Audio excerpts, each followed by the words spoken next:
I am going to risk it all right now. I'm going to do something that is either going to be interesting radio for a couple segments or cost us our entire day. Sound good? Wow, when you put it like that. We're talking NBA Top Shot. What's that? Anyone heard of this? I have. Okay, I love it. Evan, I know you have. People, I want to just see, and if you're in the audience and you have, I need your help. I need you to help me because, Evan, I spent my evening last night trying to get acquainted with this. This is a website and a product that's in beta, but the NBA is aligned with them. The players are aligned with them. They're in on it. They've done $163 million in sales. And it is essentially the new Bitcoin. Evan, stop me when I trip up and it becomes terrible. No, you're right. It's the digital version of baseball cards. Right. You're buying moments. You're buying highlights that have a set number of them available. They have a series and a serial number attached to them. And they are selling at unbelievable prices. For example... Hold on. Did you say you're buying highlights? You're buying a moment. Correct. What? Work with me. David, I understand at the beginning I had the same reaction you did. And I spent way too much time last night. And I listened to a podcast with the CEO of the company. And then I did some reading. And then I got onto the website. I even got in line for a pack last night to try to just see how many people are doing this. Who does that? Well, a radio host, who cares? That's who. The point is, it's, okay, Jonas Valanciunas, a dunk from December 26th of 2019. Who remembers it? Nobody. $3,750 because there's only 75 of them. When you got to get past the idea, I can watch it on YouTube. Because it's the same thing as saying, well, I can see a picture of a card versus owning the card. Players are involved in this stuff. Last night, Terry Rozier, because one of my buddies has a group, guys, and this group has gotten into it. They're up $30,000 in a month. It is day trading. It is cryptocurrency. It is the new Bitcoin. I think you're seeing this perfect storm of pent-up demand to spend money, since none of us have a life, with this, I don't want to miss out on the next thing. And this concept, if you go to NBA Top Shot, the website is beautiful. It's well packaged. It's a slick concept. You click on these things, and it's the moment. But then you've got like Terry Rozier on social media last night saying anyone who buys my Series 1, I'm giving them courtside seats. It's going for $100,000. So Scary Terry's giving away courtside seats. Buy my bro. Wow. Yes. And what they're doing is and Evan, please, if I'm off base, you can just turn my mic off. But guys, it is going like wildfire. Whether it's ESPN, Wall Street Journal, any podcast you listen to in the sports world, this thing's exploding, and I'm just trying to figure out, are people involved? Evan, have you gotten involved? Have you tried to get involved? I have tried on multiple occasions. Just like you, I have a group. They belong to this Discord, and they know when these come out, and they wait in line. So last night, I got a text at 10:51 saying the queue is now open to go wait.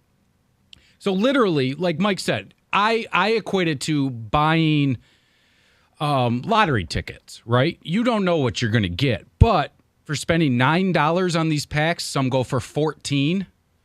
It's like a can't miss opportunity right now. But here's where the problem lies. There's usually only 25,000 of these packs available. And last night, my friend said that they were 5. Yeah, well, the hotter ones are 5,000, the cool cats and whatnot. And you get in, and you're number 65,000 in line. So I was 72,000. Exactly. And people are taking these moments, and where I think it's huge, Mike, is what you said. The NBA players are in on it. So you have them trying to buy their own stuff, right? So It makes me wonder, how much percentage do these NBA players get for them to be this active? Because I've never seen it with like basketball. Well, nobody knows the answer, but when I was listening to this, and I listened to one of the early investors in it, I also listened to the CEO of Dapper, which is the pay structure. That's not a. I don't know those people. I just listen. Oh, to I them. thought you were saying you talked to him like personally. No. I listened. Again, this is blowing up. Guy, Evan's right. I mean, the NBA has licensed NBA Top Shot to print money, and the players are going to get a cut. So Evan's right that Well, I saw it blurs Draymond the Green line. had something out there about his and saying, I was like, what is this? Well, great example, too, is like Jeremy Grant, who is the Pistons' highest upside guy. Now, here's the problem. Understanding what makes things valuable is still this wall I keep running into. I understand if there's only 75 of something, it's inherently more valuable than if there's 15,000. I get that. I get that Series 1 is more valuable than Series 2, or a gold label limited edition. I understand that. What I don't get is how anything Jonas Valanciunas has done in his life is worth $4,000. That I do not get. But Jeremy Grant, you can buy this highlight, Rico, and it's a nice dunk. It's a nice thing. You can get it as low as $100, but if you want the serial number that matches his jersey number 9, $30,000. Huh? But Mike, this is, we've been doing this for decades. This is the first time it's done on a virtual card, but I'm old enough to remember when there was the whole Beanie Baby craze where you had a bunch of ladies out there ready to get in a fist fight over, I got this Beanie Baby. I remember when people were literally selling Cabbage Patch Kids out the back of their cars because they were such a hot commodity. We take things and we turn it into something. I know. I mean, heck, Mike, what 6 months ago, you probably could have made a ton of money if you had toilet paper and you were just selling it. 6 months ago, they were looking for investors, pennies on the dollar. That if you bought into this, if you invested in this, you're damn near made. They're still in beta, and they've generated $163 million of revenue. It's exploding. It's only going to get bigger. But, I mean, look, I just want to know from people, and Evan, your value, dude, you are the memorabilia guy. My question is, do you think this, because if you don't think the NFL is looking at this and going, wait a minute, NBA's making how much on this? We can do what with it? Is this going to replace physical memorabilia? Young people don't buy memorabilia. They don't buy cards and bats and jock straps and helmets and the rest. This is stuff that if you're young, David, I bet you if you line up a website that has cool memorabilia and then you line up NBA Top Shot and you put your kids in front of it, which one do you think they're gravitating towards? Honestly, I have no idea. But let me okay, help you well, with when this, they Mike. Oh, go ahead, Yeah, go Roberto. ahead. Oh, I thought that was Roberto. Mike, let me help you with this. Nobody was snoring. The kids will probably go for that. I don't think it's going to ever get rid of the actual product because the actual product is when you're going to get adults with money. Because here's the thing. I've collected comic books since I've been a little boy. But if you showed me that somewhere out there, that's not a siren, David. That's just not having a life. If he said he grew up with Stan Lee, then you hit it. Stan Lee is That's across the right. street from me.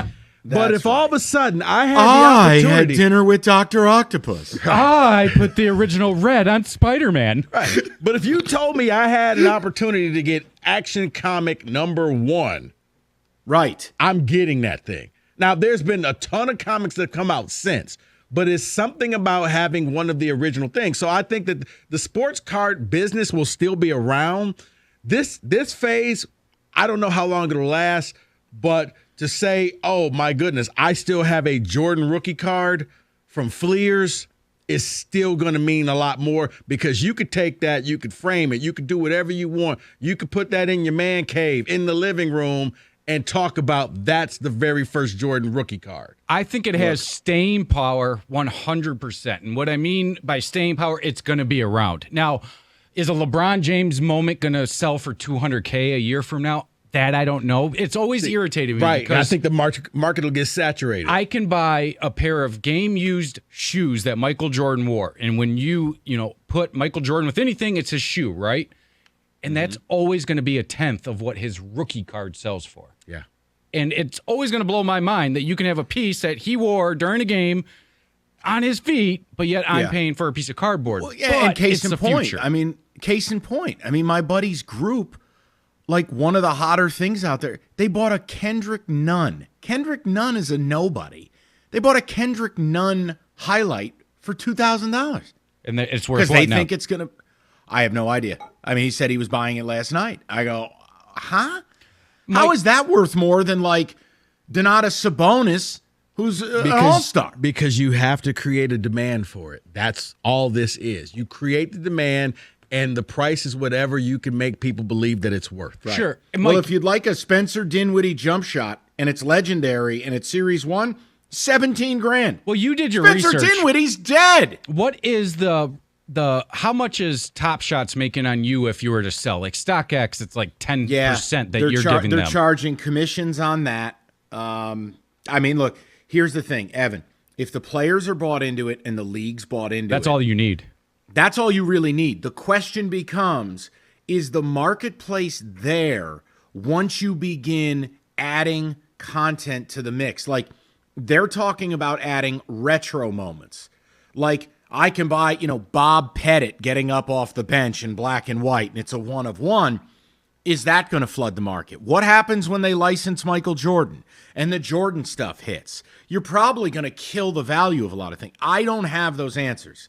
I just know right now it's dominating the sports scene, the world we reside in. And when you try to get to understand it, I get the concept. What I'm struggling with is understanding the value and what's making anything Zach LaVine has done in his life worth $42,500. Can I ask a stupid question? This is probably Sure. really dumb. But, okay, I know there's a serial number associated with each one of these, but I'm on this Top Shot thing right now, and nothing's stopping me from right-clicking and saving the video to my hard drive.